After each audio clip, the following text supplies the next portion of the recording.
Jadi dalam riset saya itu punya grup WhatsApp yang isinya saya sendiri. Jadi saya invite adik saya untuk bikin grup WhatsApp itu, terus adik saya nanya, "Opo iki mas?" gitu, "Apa ini mas?" Terus saya kick dia. Jadi di grup itu tersisa saya sendiri doang. Tujuannya adalah supaya saya bisa ngetik memo-memo atau notes buat ide-ide. Nama grupnya Bang Ide Bregas. Terus kalau saya naik mobil, ketemu sesuatu yang unik di jalan, saya bisa rekam voice note saya sendiri ngomong gitu. Misalnya, sebuah truk mobil box yang bertuliskan sebermula adalah kata. Sebuah truk bertuliskan sebermula adalah kata. Itu saya voice note. Sampai rumah saya tulis ulang. Termasuk link-link video itu juga saya masukkan. Nah, kaitannya dengan yang riset tadi, saya ngumpulin banyak sekali link video tentang keviralan. Banyak berbagai macam keviralan. Misalnya, Tita yang band Amuk Tanah itu. Saya pernah melihat suatu kayak band atau seniman yang aktivis yang sangat membela bumi gitu ya, alam gitu. Suatu saat dia ketahuan sedang memberi komentar positif terhadap suatu perusahaan yang merusak alam gitu. Dibully, wah kamu nggak konsisten gitu. Jadi jejak digitalnya kebaca, kamu nggak konsisten dengan prinsipmu, orang kamu karya senimu menentang itu kok sekarang kamu mendukung gitu. Tuh. Yang kedua soal Muklas yang mengendorsement, misalnya dia mengendorse sesuatu produk yang katakanlah sayang sekali terhadap anti perang gitu. Terus suatu saat dia ikut di suatu acara di mana acara tersebut yang ada kaitannya dengan orang-orang yang pro sama perang gitu, misalnya sesimpel itu. Dia cuma sekedar ada, dibully, wah mana padahal produkmu anti perang dan peace segala macam gitu. Jadi sekarang itu jejak digital mudah sekali orang mengkaitkan connecting the dot antara satu dengan yang lain dengan mudah gitu ya. Nah, semua itu yang saya jadikan bahan gitu. Bu Prani yang cuman menegur beli putu, anak-anaknya berusaha menyelesaikan dengan caranya masing-masing karena mereka basically memang mau menyelamatkan diri mereka masing-masing dulu kan. Muklas itu pengen menyelamatkan brandnya, si Tita itu pengen menyelamatkan pandangannya di kawanan aktivis gitu ya, maksudnya di Gaung Tinta ini. Dan Gora juga sekedar pengen membantu gurunya tapi malah blunder, malah salah gitu. Semuanya serba salah karena di sini saya memposisikan netizen itu kalau dalam genre film dia itu sebagai force majeure gitu. Jadi bencana alam gitu. Jadi kalau kayak film-film tsunami gitu ya, tornado atau 2012 itu kan bencana itu kan datang. Nah ini bencananya itu netizen gitu. Bencana yang tidak terelakkan, inevitable gitu ya, kayak Thanos inevitable. Nah, kita di sini yang bisa kita lakukan tidak bisa membendung si bencana itu. Yang bisa kita lakukan adalah bertahan dalam satu rakit gitu, dalam satu perahu dan saling mensupport satu sama lain sampai bencana ini reda sendiri. Jadi keluarga inilah yang sebetulnya menjadi support system utama. Tapi keluarga ini baru menyadari itu sangat di ujung. Di awal mereka masih dengan rakitnya sendiri-sendiri. Nih aku main rakit ini nanti ibu cari rakit sendiri. Ini udah jangan ngomong. Kenapa ngomong sih gitu kan? Nah, kenapa? Maka dari itu di ending mereka satu kendaraan bersama, mobil pickup bersama dan motor bersama. Akhirnya untuk pertama kalinya kita melihat mereka berempat itu dalam satu frame berjalan dengan kendaraan bersama melewati semua bencana ini dan memulai hidup baru gitu.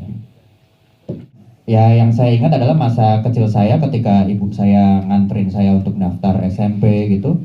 Ya kadang kita naik becak hujan-hujan gitu. Itu memori-memori yang sangat dekat. Atau tiba-tiba saya ada harus ke rumah sakit gitu untuk mengambil darah, tes darah gitu. Bapak saya nganter hujan. Jadi banyak sekali memori-memori saya itu tentang hujan adalah dua ekstrim gitu. Satu yang sangat senang gitu ya, teduh, bisa bernafas, bau tanah enak banget. Tapi di satu sisi itu isinya teror gitu. Jadi krisis gitu, panik gitu.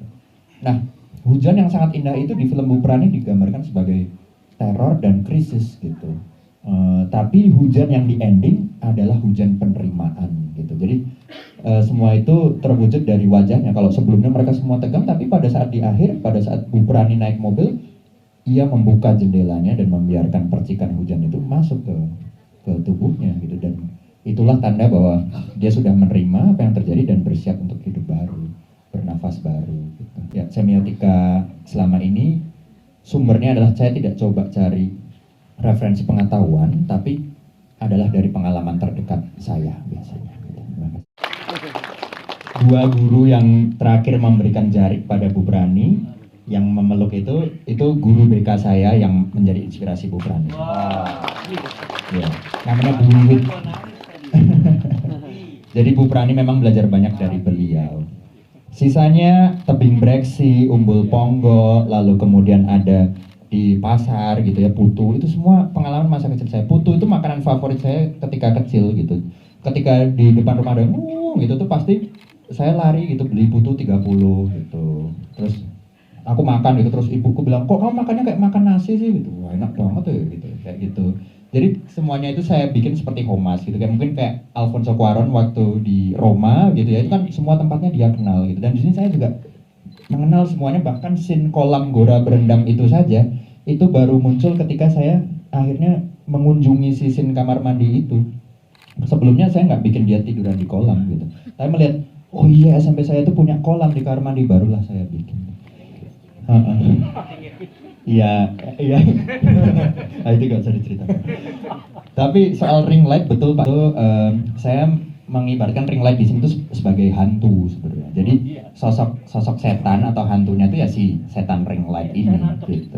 Jadi dia selalu muncul dari film. Kalau teman-teman lihat film Spirited Away karya Hayao Miyazaki gitu ya, itu kan ada sosok faceless gitu yang datang tiba-tiba, datang lagi dia. Ini datang lagi ya. Nah, ini juga gitu. Kenapa ring light? Ring light itu menawarkan suatu kesempurnaan gitu ya. Sekarang semua orang di depan sosial media pengen perfect. Ring light secara konsep itu membuat mata wajah kita itu tidak ada bayangan sama sekali. Atau flawless, tidak ada cacat, tidak ada ruang kesalahan gitu. Makanya ring. Dan di mata akan terbuat suatu lingkaran putih di mata yang orang yang ada di depan itu. Nah, DOP saya Gunnar Nimpuno itu membuat ring light 2 meter sedemikian besar untuk meng-afford supaya kamera kita sama exposure-nya dengan itu. Nah, maka dari itu ring light yang selalu ada dari awal dipakai terus seperti bagian dari keluarga mereka, akhirnya mereka membawa semua barang hanya satu yang tinggal, yaitu ring light. Jadi selamat tinggal exposure, selamat tinggal hingar-bingar, selamat tinggal gemerlapan cahaya.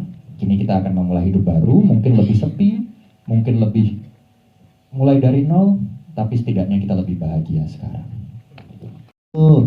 Dengerin apa? Voice note dari anak-anaknya itu apa sih sebenarnya yang pengen Mas Regas dapatkan dari adegan itu? Dan terakhir ini di dalam film banyak sekali warna kuning. Apa sih simbolnya dari warna kuning itu sendiri? Terima kasih. Iya. Thank you Mas. Silakan Prilly. Oke. Harus berbagi mic ya. Silakan Prilly. Kalau ditanya tuh aku juga bingung ngejelasinnya gimana ya biar bisa memenuhi requestnya Kak Regas, air matanya sebelah kiri aja gitu. Cuma aku percaya tubuh manusia tuh dikontrol sama otak kita kan. Jadi pas mau adegan itu apapun yang Kak Regas suruh tuh aku benar-benar resapin banget. Jadi pas benar-benar mau ngeluarin air mata dari kirinya tuh aku benar-benar mikir, please keluar dari kiri aja gitu. Jadi kayak aku menyuruh tubuh aku untuk jangan keluar dari dua-duanya gitu. Dan menurut aku itu susah banget karena aku tuh orangnya cengeng ya, maksudnya gampang nangis. Jadi untuk karakter Tita yang justru harus menahan nangis itu tuh malah susah buat aku gitu. Kadang mau nangis banget padahal harusnya Tita nggak segitu gitu. Jadinya tuh sampai sakit di tenggorokan gitu loh karena nahan air matanya. Cuma pas aku berkali-kali bilangin tubuh aku gitu dalam hati kayak kiri aja, keluar aja, jangan kejar, tahan gitu, terus berusaha nahan juga gitu, akhirnya keluar sebelah kiri gitu. Jadi aku percaya ternyata tubuh kita itu dikontrol sama mindset juga gitu, sama pikiran gitu. Pada scene itu Regas menginginkan saya meneteskan air mata, jadi kayak gimana ya, tes gitu. Nah sementara saya tuh nggak pernah menangis seperti itu. Selalu kalau saya nangis ya nangis tapi tidak yang meneteskan air mata gitu. Tipe air mata saya mungkin nggak kayak gitu. Tapi mungkin kalau metodenya Prilly bisa dicoba ya. Kiri. Nah itu cukup surprise ya karena pada saat itu sih saya udah membayangkan given circumstance-nya Bu Prani ya tentu saja ya. Ketika saya berbaring dan sudah membayangkan Peto itu kan harusnya mendengarkan itu gitu. Dan dia bersedih karena apa yang diajarkan dan prinsip yang diajarkan ternyata tidak terbukti gitu. Tapi ternyata yang muncul suara anak-anak. Jadi saya harus nge-switch juga. Tapi itu pada awalnya saya kaget dan tapi ya harus tenang kan. Nah, kemudian saya juga mengizinkan itu sebagai stimulus saya untuk mendorong emosi pada saat itu. Dan sangat membantu karena saya meneteskan air mata. Bullet test gitu. Terima kasih. Terima kasih. Mas Felis mau menambahkan? Iya, kalau Prilly tadi itu yang kita pakai itu take ketiga. Jadi take pertama kedua Prilly soalnya dua-duanya netes. Jadi aku itu bagus, menangismu bagus Prilly. Tapi kalau kiri dan satu itu lebih statement lagi gitu. Lebih ada semiotikanya gitu. Tapi do your best gitu. Bisa. Gitu. Nah, kalau Maina itu take kedua gitu. Jadi take pertama yang didengarkan itu nggak ada, kosong gitu. Nggak ada yang didengarkan. Saya sudah minta satu kru di rumah, semuanya cuekin Mbak Ina ya, cuekin Bu Prani. Kalau ditanya nggak usah dia jawab aja, gitu. Gitu. Jadi biar dia pun juga dalam kondisi yang sedih gitu. Yang boleh menyentuh make up atau sound hanyalah asisten sutradara saya yaitu Raya. Yang lain jangan, supaya tidak terganggu. Kenapa saya letakkan voice notes-nya itu di take 2? Karena ketika take 1 sudah diletakkan, nanti take 2-nya saya nggak punya senjata lagi gitu buat menstimulan gitu. Memang malam sebelumnya saya udah minta Bang Yudi Datau gitu, Bang boleh minta voice note anak-anak nggak gitu. Terus saya cuma bilang, pokoknya apa yang didengarkan Bu Prani di sini direspon saja, and action. Barulah dia mendengarkan pelan-pelan. Dan kemudian cut. Makasih. Jadi terima kasih untuk Zen, Nina, dan Nura. Luar biasa, ternyata di balik film keren ini detailnya gila banget. Ya, silakan. Yes, mungkin boleh mic-nya ke Mas Ari dulu sebelum pertanyaan selanjutnya ya. Waduh. Yes, Mas Ari, ini Dan ketika nonton gimana perasaannya? Saya Mas Ari. Terima kasih sebelumnya buat Regas dan tim. Terima kasih buat semua yang sudah berkontribusi di film ini. Jujur ini di luar ekspektasi dari apa yang saya bayangkan. Ini seperti bukan membuat film tapi lebih seperti bikin keluarga baru, punya teman baru, cerita yang baru gitu. Terus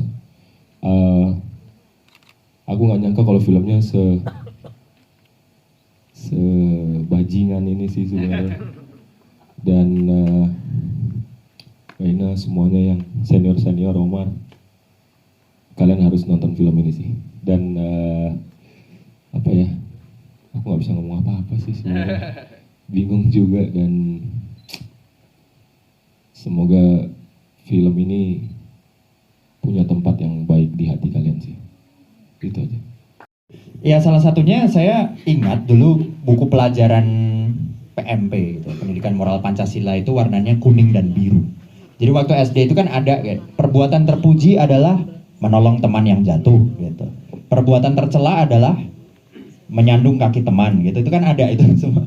Dan bukunya itu warnanya biru dan kuning gitu. Jadi ketika saya pertama kali Budi Pekerti ini, mindset dominan saya adalah warna biru sebagai latar tembok dan yang menjadi benang merah adalah warna kuning gitu yang dijahit gitu ya, mulai dari helm, mulai dari masker dan lain-lain untuk merepresentasikan itu. Tapi alasan kedua lagi kenapa kuning dan spesifiknya adalah pada masker adalah karena saya pengen membuat metafora burung sebetulnya gitu. Jadi masker yang dipilih adalah masker duckbill yang berbentuk seperti paruh.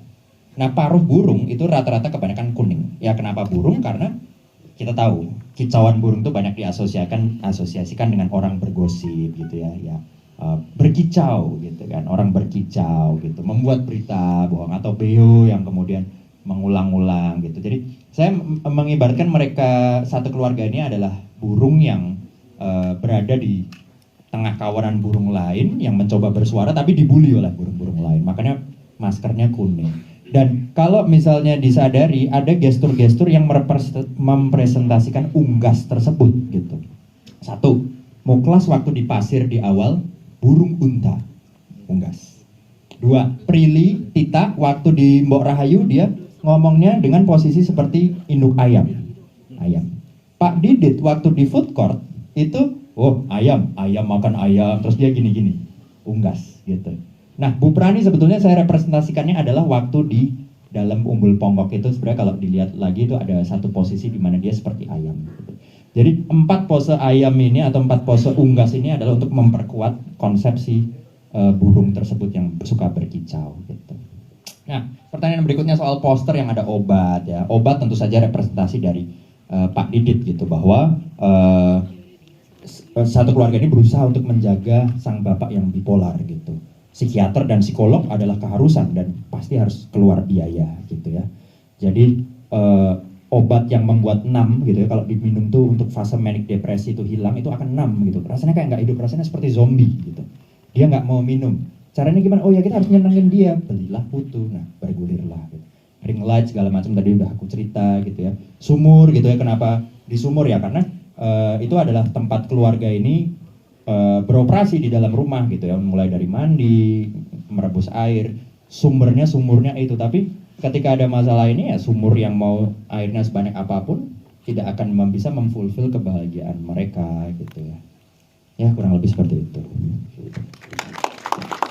Ada sutradara Mas Regas. Sebenarnya sih udah mirip sih dengan yang itu tadi tanya soal settingnya kenapa di Jogja. Tadi kan katanya homage ya. Tapi apakah ada alasan kayak estetik atau naratif lain gitu? Kayak kenapa settingnya sepertinya ceritanya bisa nih kalau di kota gitu. Tapi kenapa spesifik milih Jogja? Apakah ada mau cerita ada keluarga yang punya nilai konservatif tertentu? Ingat gak teman-teman tuh ada satu usaha kuliner terkenal banget di Jogja yang tiba-tiba boom karena ada satu online platform yang meliput gitu. Jadi semacam jajan pasar gitu ya, nanti teman-teman pasti tahu lah. Tiba-tiba rame banget. Awalnya dia biasa gitu. Awalnya si nenek ini jualan di situ biasa sekali ya, sehari-hari pelanggan. Tapi karena diviralkan oleh sang online platform ini, tiba-tiba yang ngantri banyak sekali dan dia jadi bikin nomor antrian untuk menghindari orang berkelahi gitu. Karena dia bilang, aku tuh setiap hari ada aja orang berkelahi karena kayak aku duluan gitu. Makanya dibikinlah antrian. Udah dibikinin antrian, ternyata masih ada yang ngantri nitip-nitip, dan itu semuanya bersumber dari pengamatan real kami gitu terhadap si nenek-nenek yang jualan kue jajan pasar ini. Tempatnya di Jogja gitu.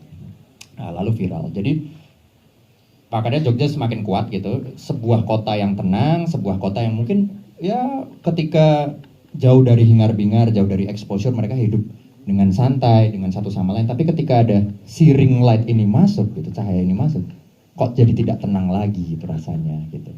Bahkan kota yang senyaman itu ketika mereka berada di tengah keviralan ya tidak akan terasa nyaman ketika hati itu juga nggak nyaman gitu. Jadi memang ada satu peristiwa yang menginspirasi saya yang si nenek itu, dan itu settingnya di Jogja gitu.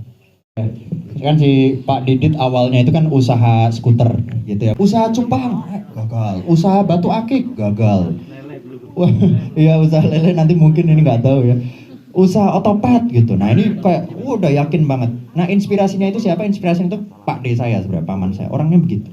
Dan kenapa skuter? Di Jogja itu lagi hits banget skuter gitu. Di Malioboro, di Kaliurang gitu. Bahkan di Kaliurang tuh kalau nyopir harus kayak hati-hati banget karena orang naik skuter foto-foto di jalan gitu.